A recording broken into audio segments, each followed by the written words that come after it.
Hello again, everyone. I'm Richard Weil, and I'm the owner and principal of National Restaurant Consultants, and we welcome you into the NRC Helpful Moment, our 186th edition, with Mr. Brian Devine from Top Line Management, CafeFuel. Hello, Brian. How are you? I am great. How about yourself? I'm excellent on this day before the fall equinox. Right. Is that right? Tomorrow's the day. Tomorrow's the day. Well, I don't know where you all are listening or watching from, but here in the Denver area, we got fall in the air. Really, finally, it's a nice, crisp, cool day. I think it's in the 50s here, and supposed to be in the 50s the rest of this week and 70s. So we're nice and cooled off here for the Rocky Mountain region. So hopefully you are too. Today's topic is marketing your culture. Now, I'm only going to talk for a few minutes and I'm going to pivot over to Brian because you might think marketing your culture, is this internal or external? It's both. The answer is both. If you think marketing is only your four walls, your social media, your website, Instagram, TikTok, direct mail, or anything that's external to the restaurant or your operation, you're wrong. You need to be marketing that within your group. And marketing your culture with inside your organization definitely goes beyond your staff members. Sure, your culture is what you have in your brand, your imagery, your service, your quality, your cleanliness. That's part of your culture. We've been talking about culture for many, many weeks now. We've had our Vice President Jared Flowers on talking about culture. We've had guests on talking about culture. Marketing your culture, it's dawned on us that it's so important that you do that beyond just your team. Your culture needs to be apparent to your customers and absolutely to your guests. And it starts with you as the owner or the general manager, your investors, all the way up and down the line. Even your vendors, and I'm going to throw this out at you, even your vendors. You know, years ago, I was fortunate enough to watch Sam Walton open up one of his first Sam's Clubs in Colorado Springs, Colorado. I think I was in my early 30s at the time. And this was a long time ago. And I watched Sam Walton take his general manager of his new Sam's Club, who would come up through the ranks and talk about that person that he embraced into his family of being a manager for Sam's Club. And he made every vendor talk about what their role would be to help this Sam's Club be successful. So you take your culture, and it's not just your staff, it's you as the owners, general manager, your key holders, your customers. Take it even to heart with your vendors. Get them to engage in it. And it's really about engagement. So I'm going to pivot over to Brian.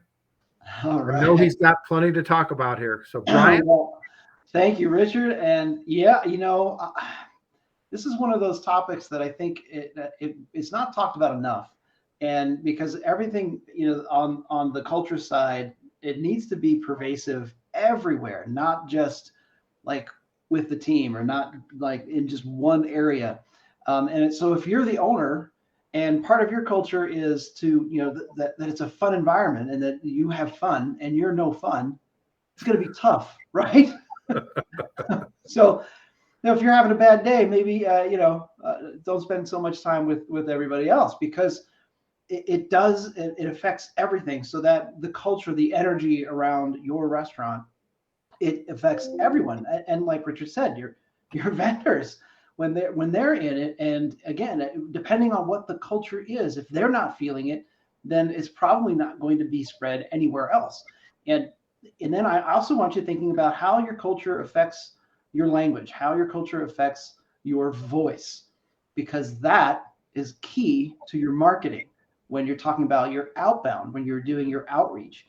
And if you have inside culture that doesn't match what you're putting out, then there's what we call a cognitive dissonance, and people aren't sure why, but they don't really want to go to your restaurant. And it doesn't have to be stark. It's just if you've missed the boat, if you've said this is the culture that you're going to work on inside the restaurant, and then you don't match it outside of the restaurant, then it's not effective. It doesn't work. And you really have to be thinking about that whole process. I mean, one of the things that we always talk about at CafeFuel are the 9 steps. And the first 3 steps are building your foundation. And part of the foundation is understanding your culture, because that has to be in your website, that has to be in your social media, and it has to be in your reputation. People have to be saying these things about you. And if you're not seeing it in that foundational stage, well, then what else? We have to just work on that, because no matter what we do on the outside, no matter what we do to spin things up and to get people excited and talking about you and wanting to go see you, if that foundation isn't there, we're going to fail. It's just not going to be effective. So I really want to make sure that we're hammering that home, just how important it is. And Richard, do you have any questions about that, or do you want to expand on it? No, but I'm going to talk about this, because what we're talking about is taking this Washington to turn into this Franklin. And it is about money, sure, because in the end, we're not in business to break even. We're not in business to lose money. We're in business to get that dollar to this. And I'm not just playing games here with y'all. What Brian said, that cognitive component of marketing to get that to resonate. Now, Brian recently, and I'm going to plug him for a second, has been really engaged with Top Line Management on Facebook. Follow him. Top Line Management, just follow him. Every other day he's posting a tip. Every other day he's posting a tip. He doesn't just walk the walk, he talks the talk. And about 3 times a week or 3 times a month, we're posting our written blogs on National Restaurant Consultants. Right. And then we're also doing additional blogging about these prior videos. We do this for a reason, because we want to employ information. That's a real weird world, a real weird word.